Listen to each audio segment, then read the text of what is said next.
موت سے بنا گزارش ہے کہ وہ ہمیں صدارت کے خطاب سے نوازیں۔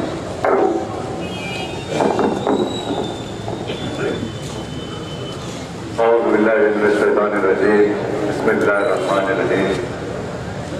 الحمدللہ المالک الملک تؤتی الملک من تشاء وتنزع الملک ممن تشاء وتعز من تشاء وتذل من تشاء بيدک الخیر انک علی کل شیء قدیر۔ عزیزان گرامی، بزرگوں، نوجوانوں، شہنشین پر موجود قائدین تحریک، معزز مہمان علی جناب سید طارق پاشا قادری صاحب ایڈوکیٹ، السلام علیکم ورحمۃ اللہ وبرکاتہ۔ آج کا جلسہ یاد غازی ملت کے عنوان سے منعقد کیا گیا ہے۔ مرحوم قائد کی برسی 4 رمضان کو ہوتی ہے، اس سلسلے میں پروگرام کو بھی آپ کو سامنے پیش کیا جائے گا۔ میں اپنی گفتگو کو مختصر کرتے ہوئے حضرت غازی ملت الحاج محمد امان اللہ خان صاحب بانی مجلس بچاؤ تحریک کے بارے میں کچھ لفظ کی اجازت چاہتا ہوں۔ مرحوم امان اللہ خان صاحب آپ کی طرح 17-18 سال کے نوجوان تھے۔ آپ کی زندگی میں اپنا آئیڈیل حضرت قائد ملت نواب بہادر یار جنگ علیہ رحمہ جو سچے عاشق رسول ہیں، ان کی زندگی کو جو ہے نا اپنا آئیڈیل بنایا تھا، اور ایک ایسی تڑپ تھی امان اللہ خان صاحب میں جس کی وجہ سے جو ہے وہ چاہتے تھے کہ مسلمانوں کے لیے بھی جو ہے ان کے حقوق حاصل کیے جائیں، ان کا ایک مرکز سیاسی قائم کیا جائے اور مرکز سیاسی کو مستحکم کیا جائے۔ اس دور میں انہوں نے مجلس اتحاد المسلمین سے وابستگی اختیار کی۔ یہ وہ دور تھا کہ لوگ کانگریس کی طرف اور دوسری جماعتوں کی طرف جانا جو ہے نا باعث مسرت اور اعزاز سمجھتے تھے اپنے آپ کو، لیکن امان اللہ خان نے ایسے دور میں مجلس سے جو لوگ منہ چراتے تھے، مجلس میں جانا جو ہے نا لوگ کے ذہنوں کے اوپر خوف کا سایہ تھا، ایسے حال و ماحول میں امان اللہ خان نے یہی جو مجلس کے صدر جناب صلاح الدین کو اپنی موٹر سائیکل پر لے کر پھرتے رہے، گلی کوچوں کے اندر ان کا ساتھ دیتے رہے، جبکہ مجلس کے جلسہ کرنے کے لیے لوگ جو ہے نا اپنے گھر سے ایک لائٹ کا جو ہے نا کنیکشن نہیں دیتے تھے، تو لائٹ لے کر جو ہے نا جلسوں کا آراستہ کیا کرتے تھے۔ وہ جدوجہد کو جاری رکھتے رہے اور ان حالات کا مقابلہ کرتے رہے مسلمانوں کے لیے۔ امان اللہ خان نے صرف یہی وجہ تھی اور ان کی شجاعت تھی، ان کی بہادری تھی امان اللہ خان صاحب کی، جس کی سبب جو ہے نا مجلس طاقتور بنی۔ سوال یہ ہے کہ امان اللہ خان میں یہ شجاعت کیسے پیدا ہوئی؟ امان اللہ خان اتنے بہادر کیسے تھے؟ امان اللہ خان اتنے شجیع کیسے تھے تو ہر معاملے کے اندر سینہ سپر ہو کر ملت اسلامیہ کے لیے، ملت مظلوم کے لیے جو ہے نا سینہ سپر ہو کر جو ہے نا حالات کا مقابلہ کیا کرتے تھے؟ وجہ یہی تھی، یہ جو ہے نا ہمارے دادا یعنی امان اللہ خان صاحب کے والد صاحب حلال کی کمائی کھلایا کرتے تھے۔ پولیس کے انسپکٹر ہونے کے باوجود خان صاحب کے گھر میں یعنی ہمارے دادا کی زندگی میں جو ہے آخری ہفتے میں کھانے کے لیے جب راشن نہیں ہوتا، ہماری دادی ماں بولتی کھانے کے لیے کھانے کا انتظام کرو، تو جواب یہی دیا جاتا تیرے پیٹ کی آگ بجھانے کے لیے کیا میں اپنی خبر کو کالی کروں؟ کہنے والے مرمرے کھلا کر زندگی میں پرورش کیا امان اللہ خان کو، جس کی سبب سے یہ حلال کی کمائی کا نتیجہ تھا کہ امان اللہ خان میں وہ شجاعت و بہادری پیدا ہو۔ آج یہی وجہ ہے کہ آج امان اللہ خان کا انتقال ہو گیا، کئی MLA بنتے ہیں، اس کے بعد قوم ہارنے کے بعد بھول جاتی ہے۔ آج 15 سال کا عرصہ ہے کہ امان اللہ خان کو جو ہے نا لوگ اپنے ذہنوں سے اپنے دلوں میں جگہ بنائے رکھے ہیں، جہاں کہ اپنے تو اپنے غیر کو جاؤ گولی پورا لال دروازے میں خان صاحب کا جب ذکر نکلتا ہے تو اغیار کی آنکھ میں بھی آنسو آتے ہیں۔ امان اللہ خان کی جو ہے جو تعمیراتی کاموں کی تختیوں کی حفاظت کی گئی، لیکن افسوس ہماری قوم کا کہ امان اللہ خان میتوں میں انتخابات ہارنے کے بعد کچھ لوگوں کو شرپسندوں کے ذریعے سے جو ہے خان صاحب کی تختیوں کو پھوڑا گیا۔ حلقے چندرائن گٹے کے اندر جہاں جہاں تعمیراتی کام کیے تھے توڑ کر یہ ثبوت فراہم کیا کہ ہم کتنے نادان اور کتنے احسان فراہم سے بتایا۔ یہ لوگوں کی غلطی نہیں بلکہ ان کی نادانی کا سبب تھا۔ بات یہ کہہ رہا تھا کہ امان اللہ خان صاحب اتنے شدید کیوں تھے، اتنے بہادر کیوں تھے؟ پھر میں نے بھی بہت غور و فکر کیا، میں نے قرآن کی سورۃ توبہ کی آیت میں وہ آیت کریمہ پر نظر پڑی جس میں اللہ تعالیٰ اعلان کرتا ہے ان اللہ اشتری من المؤمنین انفسهم انفسهم واموالهم بان لهم الجنہ يقاتلون في سبيل الله فيقتلون ويقتلون.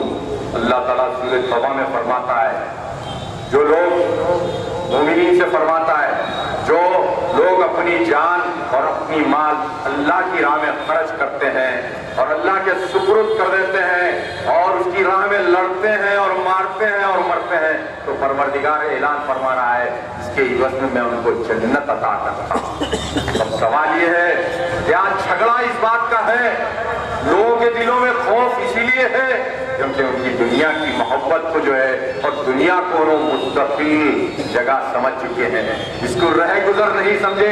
امان اللہ خان نے اس دنیا کو رہ گزر سمجھا تھا اور اپنے آپ کو اس دنیا کا مسافر سمجھا تھا، جس کی وجہ سے ان میں شجاعت تھی، ان میں بہادری تھی اور انہوں نے اپنے مال کو اللہ کے سپرد کر دیا تھا، اپنی جان کو اللہ کے سپرد کر دیا تھا. مال کس کا دیا ہوا ہے مسلمانوں تمہارے پاس؟ مال کس کا دیا ہوا ہے؟ بولو. اللہ کا دیا ہوا ہے. اس کی چیز اس کے حوالے کر دیں، دنیا کا خوف نہیں رہے گا. جان کس کی دی ہے تمہارے پاس؟ اس کی دی ہے. اس کی چیز اس کے حوالے کر دو تو دنیا میں کسی جو ہے نا سرمایہ دار کا، کسی حکمران کا، کسی یزید کا خوف تمہارے ذہنوں پہ نہیں رہے گا. آج وہ خوف کو نکالو تو پھر انقلابات برپا ہو سکتے ہیں. آج وہی خوف کے سبب آج ہم جو ہے نا مروب ذہنیت سے زندگی گزار رہے ہیں. آج وہی خوف ہم کو کاٹے جا رہا ہے، کھائے جا رہا ہے. ابھی مولانا طارق قادری صاحب نے تمام داستان بیان کی. دھولی مسجد کی اوقافی جائیدادوں کی جو ہے نا کروڑوں جو ہے نا روپے کی جائیداد کے اوپر شادی خانے تعمیر کیے جا رہے ہیں اور وہاں کی زمین، اوقافی زمین کو شمشان گھاٹ کے حوالے کر دیا گیا اور ایم پی کے جو ہے نا ایریا ڈیولپمنٹ فنڈ سے 10 لاکھ روپے اس کی باؤنڈری گھیرنے کے لیے شمشان گھاٹ کی دیے گئے. اس کی زمین، اللہ کی زمین، وقت کی زمین کو آپ نے دے دیا. آج شادی خانے تعمیر ہو رہے ہیں. پھر مسلمانوں کی قیادت خاموش کیوں ہے؟ ایک جو ہے نا ورکر جو مجلس کی مخالفت میں ہے، اگر گھر تعمیر کرتا ہے تو بلدیہ والے پہنچ جاتے ہیں، پرمیشن کا ہے، وہ فلور کا کریشن ہو رہا ہے، وہ کیسا بنا رہے ہیں بول کے پہنچ جاتے ہیں. آج ہائی کورٹ کا آرڈر آ چکا ہے، مساجد کے اوپر جو اوقافی جائیدادوں پہ شادی خانے تعمیر ہو رہے ہیں، تعمیری کام نہیں رک رہا ہے، ڈسمینٹل کرنے کے لیے ہائی کورٹ کا آرڈر ہے، امپلیمنٹیشن نہیں ہو رہا. اس لیے نہیں ہو رہا انہوں جا کے وہاں پر عہدیداروں کو بولے یہ میرا معاملہ ہے، اس کے اندر مداخلت کرنے کی ضرورت نہیں. سارے عہدیدار خاموش بیٹھے ہیں کیونکہ حکومت کی تلوے چاٹ رہے نا یہ لوگ، تو ان کو بھی ان کا کام ہے خوش کرنا. آج آپ کے سامنے ہے تحریک امان اللہ خان کی زندگی کے اندر آواز دیتی رہی، جھنجھوڑتی رہی. آپ کو خان صاحب کے گزرنے کے بعد ہم جھنجھوڑتے رہے اور آج بھی جھنجھوڑ رہے ہیں. آج پولیس والے پریشان ہیں، آج جلسے کا پرمیشن کینسل. کئی کو بھائی آلیر کے اندر انکاؤنٹر ہوا، تم لوگ ساؤتھ زون کے اندر کیوں جلسے کر رہے ہیں انکاؤنٹر کے تعلق سے؟ یعنی کہ یہاں پر ساؤتھ زون جو آتا ہے یہ تلنگانہ اسٹیٹ میں نہیں آتا، تو یہاں جلسے نہیں کرنا. کئی کو نہیں کرنا اسی لیے نہیں کرنا کہ یہ ساؤتھ زون کے اندر نہیں ہوا، وہاں ہوا وہاں کرنا. کوئی بات ہے جناب ڈی سی پی صاحب، ہم آپ کے خلاف میں نہیں ہیں، آپ بڑے اچھے پولیس آفیسر ہیں، لوگوں کے لیے اچھا کام کر رہے ہیں، لوگوں کی جو خدمت کرنا چاہتے ہیں. آپ اپنے اوپر کیوں لے رہے ہیں؟ آپ پریشر میں مت آئیے. جو پولیس والے غلط کام کر رہے ہیں، جو پولیس جو حکمران کے اشارے پہ کام ہوا ہے، ان حکمرانوں کے خلاف میں، ان ظالم پولیس والوں کے خلاف میں جنہوں نے انکاؤنٹر کیا اس کے خلاف میں. خدا ہم آپ کے لیے نہیں، آپ کے جس دن غلط کام کریں گے آپ کے خلاف میں بھی ہم آواز اٹھا سکتے ہیں.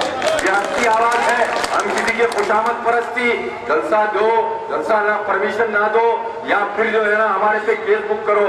جناب فرحت خان نے کہا ہم خاموش نہیں. یہ حق کی آواز کو ہم جو ہے نا ان آبا و اجداد کے غلام ہیں، ان آبا و اجداد کی اولاد ہے جنہوں نے دعوے کیے تھے کہ دشت و دشت سے دریا بھی نہ چھوڑے ہم نے، بحر ظلمات میں دوڑا دیے گھوڑے ہم نے، شان آنکھوں میں راجستی تھی جہانداروں کی، ہم کلمہ پڑھتے ہیں تلواروں کی چھاؤں کے اندر جو ہے، ہم کو خوف زدہ نہیں کیا جائے. حق کی آواز جلسے میں نہیں، جہاں ہم کو موقع ملا وہاں اٹھتے رہیں گے، اٹھاتے رہیں گے. لیکن کب تک آپ لوگ سوتے رہیں گے؟ کب تک ہم آپ کو جگاتے رہیں گے؟ آپ کی بھی تو ذمہ داری ہے. خان صاحب کی طرح بنے، خان صاحب کی طرح شجیع بنے، خان صاحب کی طرح بہادر بنے، اپنے اپنے علاقوں کے اندر حق کی صدا کو بلند کریں. نہیں، آپ خاموش رہیں گے، ہم ہی قربانیاں دیتے رہیں، ہم ہی قربان ہوتے رہیں تو کیسا؟ آپ ساتھ دیجئے، آپ ساتھ دیں، اور ہم دعا کریں گے کہ اللہ آپ کو بھی ایسے شجی بنا دیں۔ اس وقت بن سکتے ہیں جب آپ جو ہے آج جھگڑا میں کا ہے، میں کا جھگڑا ہے۔ اگر آپ اپنی جان کو، اپنی مال کو اللہ کے سپرد کر دیں گے، خدا کی قسم کسی کا خوف طاری نہیں رہے گا۔ دنیا یہ رہ گزر ہے، اور دنیا کو یہ مستقل جائے سمجھنے کی غلطی مت کرا کرو مسلمانوں۔ جس طریقے سے میرے آقا نبی کریم صلی اللہ علیہ وسلم چٹائی پہ سو رہے تھے، آپ کے جسم اتھر کے اوپر چٹائی کے نشان آ گئے، صحابہ کرام کو اچھا نہیں لکھا، تو آپ نے عرض کیا یا رسول اللہ اگر آپ حکم دیں گے تو ہم آپ کے لیے توشک کا انتظام کریں گے۔ میرے آقا نے فرمایا مجھے توشک کی ضرورت نہیں ہے، میں دنیا میں ایک ایسے مسافر کی طرح ہوں جس طریقے سے ایک مسافر سفر کرتے کرتے تھوڑے لمحات کے لیے جو ہے سایہ درخت کے نیچے چھاؤں، ٹھنڈی چھاؤں میں ٹھہرتا ہے اور پھر نکل جاتا ہے، اسی طریقے سے میری زندگی ہے کہہ کر یہ درد دیا۔ کہاں مسلمانوں تم جو ہے ماڑے بنگلے بنا کر جو ہے اس دنیا کو مستقل جائے سمجھنے کی غلطی مت کرو۔ دولت رکھو گے وہ دولت سے جو ہے نا تمہاری اولاد بگڑ جائے گی، جائیداد رکھو گے وہ جائیداد سے جو ہے نا فتنہ فساد پیدا ہوگا، تمہاری اولاد کے اندر اختلافات ہوں گے اور وہ آپس میں ایک دوسرے کے خون کے پیاسے ہوں گے۔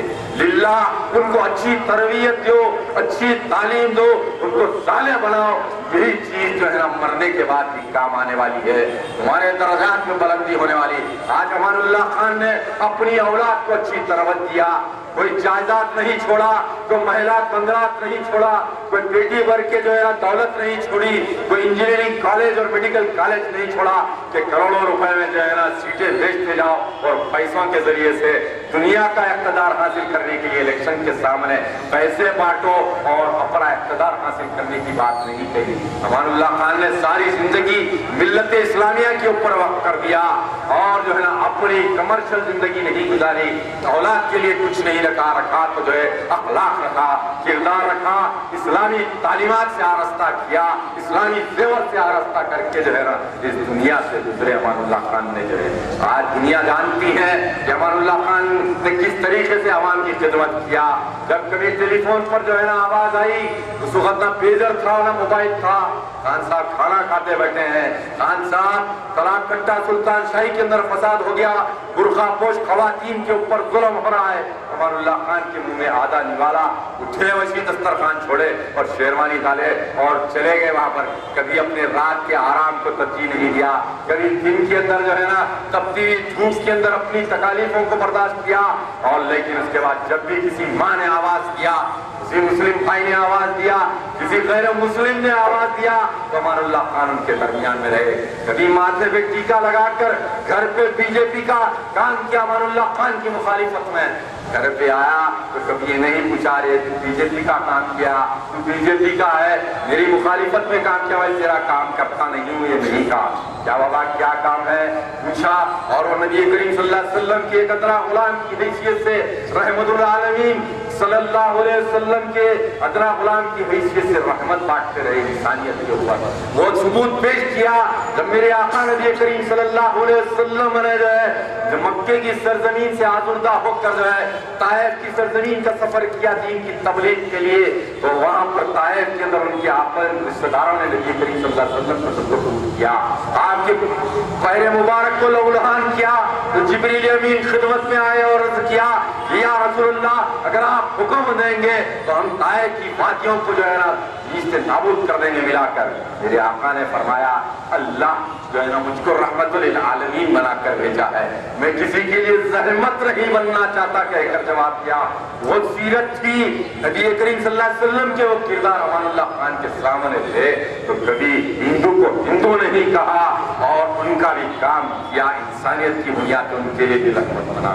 تو آج یہی وجہ ہے کہ امان اللہ خان کے انتقال کے وقت ہزاروں کی تعداد میں غیر مسلم نے بھی شرکت کی اور گویا آنسو بہائے۔ ایسا نہیں کہ ہمارا ایجنڈا صرف جو ہے نا ہم مسلمان ہیں، ہم نبی کے غلام ہیں، ہم امن کو درہم مرہم کرنا نہیں سیکھے۔ قرآن کی ہماری تعلیمات ہے کہ لا تفسدوا فی الارض، اللہ فرماتا ہے کہ اللہ کی زمین پر فساد برپا مت کرو، اور فرماتا ہے پروردگار عالم واللہ لا یحب اللہ المفسدین، جو اللہ کی سرزمین پہ فساد برپا کرتے ہیں اللہ انہیں پسند نہیں کرتا ہے۔ اور یہی وجہ ہے کہ اللہ جو ہے نا ہم نہیں چاہتے کہ اس دنیا کے اندر اس سرزمین کے پر فساد برپا کرے۔ جو لوگ ہمارے تعلق سے بددعائیاں پھیلاتے ہیں تحریک قائدین کے تعلق سے اور تحریک کارکنوں کے تعلق سے کہ یہ لوگ جو ہے نا امن کو خراب کرنا چاہتے ہیں، امن کو درہم برہم کرنا چاہتے ہیں، تو ہم پولیس عہدیداروں تک بھی میری بات چلے جائے، ہم امن کے علمبردار ہے۔ امان اللہ خان نے اور ہم کو ہمارا قرآن نے یہ تعلیم دیا ہے کہ اللہ کی سرزمین پر فساد برپا مت کرو، امن قائم کرو۔ تو ہم امن کا پسند، اگر حق کی بات کو صدائے حق کو احتجاج کرنا، صدائے حق کو بلند کرنا، اگر تمہاری نظروں کے اندر یہ امن کو درہم برہم کرنا ہے تو یہ تمہاری غلط فہمی ہے۔ ہاں جہاں پر جو ہے نا برابر ظلم ہوتا ہے تو وہاں پر ظلم کا جو ہے نا ہم بازو بنتے ہیں، یہ بھی اسلامی تعلیمات ہے۔ اگر ظلم کے خلاف میں تم آواز نہیں اٹھا سکتے ہیں، تم ہاتھ نہیں چلا سکتے ہیں، ظالم کا ہاتھ نہیں مروڑ سکتے ہیں، تو ہماری یہ تعلیمات ہے کہ جو ہے نا کم سے کم اس کو برا جانو تاکہ تمہارے تیسرے درجے کے ایمان کا ثبوت فراہم ہو سکے۔ تو یہی وجہ ہے کہ ظلم کے خلاف میں آواز اٹھانا تو جو ہے نا یہ ہمارا ایمانی فریضہ ہے۔ اس کے سبب جو ہے نا 5 مسلمانوں کا جو ہے انکاؤنٹر ہوا حالیر کے اندر جو ہے، اور اسی طریقے سے ہم نے احتجاج کو منظم کیا۔ اور احتجاجی ایسا کوئی ہم جو ہے نا امن کو درہم کرنے کے لیے کسی ہندو کے خلاف نے تقریر نہ ابو عاصم آزمی نے کیا، نہ فرد خان نے کیا، نہ خالد خان نے کیا، بس حکومت کی مجہول اور ظالم پالیسی کے خلاف میں ہم نے صدائے احتجاج کو بلند کیا۔ تو آج یہ غلط فہمیوں کو دور کرنا ہوگا۔ ہم کسی پولیس عہدیدار کے خلاف نہیں ہیں، اچھا جو ہے پولیس عہدیدار ہے تو برابر اس کی ستائش کرتے ہیں۔ اللہ نے ہم کو بھی عقل سلیم دیا ہے، ہم بھی دنیا دیکھتے آ رہے ہیں کیا اچھی اور کیا بری ہے ہم جانتے ہیں۔ تو ہمارے پہ جو ہے نا یہ صرف ایک سیاسی لڑائی ہے، پولیس ہمارے مقابل میں پارٹی نہ بنے۔ یہ سیاسی جنگ ان سرمایہ داروں کے خلاف میں ہے جو قیادت کے نام پہ ڈنڈورا پیٹتے ہیں، جو آج ملت کے ہزاروں کروڑ روپے اپنی ذاتی جائیداد میں تبدیل کر کر میڈیکل اور انجینئرنگ کالج کے کروڑوں روپے کا جو ہے نا ہڑپ کیا اور اوقافی اجازتوں کو ہڑپ کیا کر کے جو ایک مافیا کو پال رکھا ہے۔ پولیس میں ایک مافیا کو انہوں نے رکھا، عوام کے درمیان میں ایک مافیا کو رکھ کر جو ہے تحریک کے خلاف میں ایک مہم چلائی جاتی ہے۔ تو اس مہم سے مسلمان خاص طور سے ہوشیار رہیں اور آنے والے حالات کے اندر تو تحریک کے جو ہے نا کا ساتھ دیں اور تحریک مضبوط کریں۔ یہی امان اللہ خان سے اپنی زندگی میں جب محمود علی فصیح الدین اور رفیع الدین کا انکاؤنٹر ہوا تو آواز بلند ہوئی، اعظم اور عزیز کے خلاف میں آواز بلند ہوئی، امان اللہ خان نے بلند کیا۔ تو آج یہ لوگ تو سرد موری اختیار کرے بیٹھے ہیں، ایوان اسمبلی میں نہ پارلیمنٹ میں آواز اٹھتی ہے۔ انشاءاللہ وہ دن دور نہیں، آواز ضرور اٹھائی جائے گی پارلیمنٹ میں، آپ کی آواز کو پہنچایا جائے گا، مگر شرط یہ ہے کہ آپ متحدہ طور کے اوپر جو ہے کیمپیننگ کریں، اپنی بستیوں میں جہاں رہتے ہیں حالات کو عوام کے مظلوم عوام کے سامنے رکھے، کس طریقے سے ظلم ہو رہا ہے، کس طریقے سے آپ کے حقوق کی حق تلفی ہو رہی ہے۔ یہی امان اللہ خان تھے، مسجد بولی سے بابا کے اوپر جو ہے نا قدم مالنڈی MLA تھا کاروان کا، اس وقت قبضہ کر لیا گیا تھا، پولیس اٹیچمنٹ میں لے لی گئی تھی۔ تو مرحوم پروفیسر عبدالرحیم شعبہ اردو کے جرنلزم کے صدر رحیم بھائی نے مجھ کو ٹیلی فون کیا، قائم خان ایسا ہو گیا ہے۔ تو میں نے خان صاحب کو کہا، تو خان صاحب میں اور جو ہے نا کچھ لوگ مل کے جو ہے اس وقت مسجد بولی سے بابا پہنچے، کرفیو جیسا منظر تھا، مسجد کے صدر کمیٹی کے گھر پہ کھٹکھٹایا، وہ نکلنے کے لیے تیار نہیں تھے، اور اس کے جب بعد میں کہا میں امان اللہ خان آیا ہوں، اس کے بعد انہوں نے کہا کہ عدالت میں چل رہا ہے مسئلہ، آپ کہیں کوئی انوالو ہو رہے ہیں۔ وقت کے جو ہے سیکرٹری رفعت صاحب کے پاس بھی پہنچے، لیکن معاملہ سمجھ میں نہیں آیا۔ خان صاحب نے کہا چلیے وقت کا چیف منسٹر کو اٹھایا جائے گا اور اسے کہا جائے گا جب چندر بابو نائیڈو چیف منسٹر تھا۔ گھر پہ پہنچے، جوبلی ہلز کے اوپر پوری سیکیورٹی CM کی پریشان ہو گئی، خان صاحب جو ہے رات کے 3 بجے کیسے یہاں پر پہنچے ہیں۔ تو اس کے بعد لال جان پاشا مرحوم ہمارے ساتھ میں تھے، جب چیف منسٹر کو اٹھانے کے لیے تصاحب کیا تو خان صاحب نے احتجاج کیا، گھر پہ چیف منسٹر چندر بابو کے نیندے میں سے اٹھنا پڑا۔ اٹھ کے بعد کے کمشنر کو ٹیلی فون کر کے کہا کہ خان صاحب نماز پڑھنے کے لیے جانا چاہ رہے ہیں، نماز پڑھنے دیجیے۔ تو خان صاحب آئے، فجر کی نماز وہاں پر مسجد بولی سے بابا میں ادا کی گئی، جہاں نماز پڑھنے کے لیے ممنوع قرار دیا گیا۔ اس تاریخ سے لے کر آج تک مسجد بولی آباد ہے اور لوگ نماز پڑھتے ہیں اور اس کا تحفظ کیا گیا۔ جب بھی قیادت کہیں نہیں تھی یہی امان اللہ خان تھے. اس کے بعد میں اوقات کی جو ہے 90 ایکڑ 80 کنٹے بٹالہ عیدگاہ بیگم بیگ کی جو ہے نا زمین کے اوپر لینڈ گرابرز قبضہ کر رہے تھے. مرحوم نواب حیدر خان صاحب نے جو ہے رجوع ہوئے مجھ سے, تو میں جو ہے نا خان صاحب کے پاس لے گیا. تو خان صاحب اسمبلی میں سوال اٹھائے اور چیف منسٹر چندرا بابو نائیڈو کو للکار کر کہا میرے گھر سے 2 کلومیٹر دور کے اوپر مسلمانوں کی 90 ایکڑ اراضی پہ قبضے کیے جا رہے ہیں, اور تھوڑا ایسا محسوس ہوتا ہے کہ اس زمین کے اندر جو ہے نا تمہارا بھی ہاتھ ملوث ہے. دوسرے جو وزراء اٹھ کے گڑبڑ کرنے لگے. مرحوم بشیر الدین بابو خان وقاف کے منسٹر تھے. خان صاحب نے کہا بابو خان تم بچے ہو بیٹھ جاؤ کہہ کر بٹھایا, اور میں چندرا بابو نائیڈو سے جواب طلب کرنا چاہتا ہوں. تو خان صاحب کو چندرا بابو نائیڈو کا جواب دیا. دوسرے دن اخبارات میں ہیڈنگ آئی کہ امان اللہ خان نے جو ہے نا کو جو بولا چندرا بابو جاؤ جا کے جو ہے نا زمین کا تحفظ کرو. آج اس 90 ایکڑ اراضی کا تحفظ کس کے سبب ہوا؟ اسی طریقے سے کئی معاملات ہیں خان صاحب کی زندگی کے اندر جو ہے جو مٹائے نہیں جا سکتے. آج جنگلوں کو بیابانوں کو آباد کر دیا امان اللہ خان نے جو ہے. حافظ بابا نگر کس کی دین ہے؟ آج حافظ بابا نگر میں کم سے کم نہیں بولے تو 1 لاکھ کی آبادی بستی ہے. کم سے کم وہاں پر گھس کے نکالے تو کوئی اخیار آپ کو نہیں ملے گا. 300 روپے کے عوض 80 گز کے پلاٹ تقسیم کیے گئے مسلمانوں کے اندر. آج کہاں پر 40,000 روپے گز زمین آپ کو نہیں ملتی. زمین دے کے چھوڑ نہیں دیا بلکہ وہاں پر نل لائٹ ڈرینیج تمام تر سہولتیں فراہم کی, اور وہ لوگ جو احسان فراموش ہیں. آج بابا نگر میں چند ان کے مستنڈے جو ہے نا مخالفت کرتے ہیں خان صاحب کی جو ہے. کہیں سے آ کے بسے ان کو معلوم نہیں خان صاحب نے کیسے چلنے کے لیے راستہ نہیں تھا بابا نگر کے اندر. کیسی زمینیں روڈیں قائم کی گئی, مساجدیں قائم کی گئی, راشن کی دکانیں, دواخانے, اسکول قائم کیے گئے, کمپیوٹر سینٹر قائم کیے گئے. آج معین باغ کیا تھا؟ معین باغ بچوں کی جیل کے پاس. فتح شاہ نگر کیسے بسا؟ ریاست نگر کیسے بسا؟ طلاق کٹا کس نے بسایا؟ امان اللہ خان 1 پیسے کے روادار نہیں ہے طلاق کٹے کے اندر. یہ لوگوں نے پلاٹنگ کیا, لیکن امان اللہ خان دیکھ رہے تھے بسانے والے بسنے والے کون ہیں؟ سب غلام رسول ہے, کلمہ پڑھنے والے ہیں. میرا کام ہے ان کو تمام تر سہولتیں پہنچاؤں. یہ کہتے ہوئے امان اللہ خان نے تمام بستیوں کو آباد کیا. بتاؤ مجلس کے جو ہے نا سابقہ صدر مرحوم نے کتنے بستیاں آباد کی, کتنے مسلمانوں کو سر پہ سایہ دیا. ان کی زمین تھی جو سسرال سے ملی تھی یادگیری تھیٹر کے سامنے, سنتوش نگر کی کس کو بیچا آپ نے؟ مورم مولی کی زمین کس کو بیچا؟ پلاٹنگ کس نے کی؟ خان صاحب نے کہا میں اس کی پلاٹنگ کر لیتا ہوں اور اپنے لوگوں کو بسائیں گے. تو اس وقت بات سمجھ میں نہیں آئی, کہنے لگے ارے یہاں پر بسائے تو مسلمان تھوڑا ہی پیسہ دے گا کہہ کر مسلمانوں کو نہیں بیچا, اخیار کو بیچا. جاؤ آج وہاں مندریں بنی بیٹھی ہیں جس کی زمین کے اوپر مورم بولی پہ جو ہے نا جس نے پلاٹنگ کیا کلمہ گو نہیں بسے کوئی اور بسے. کم سے کم سوچو مسلمانوں, میری یہ بات کو جو ہے رات میں غور و فکر کرو, اور پھر اس کے بعد یہ سوچو کہ جو ہے نا ہم کو کس کے ساتھ چلنا تھا اور کس کے ساتھ چلتے رہے.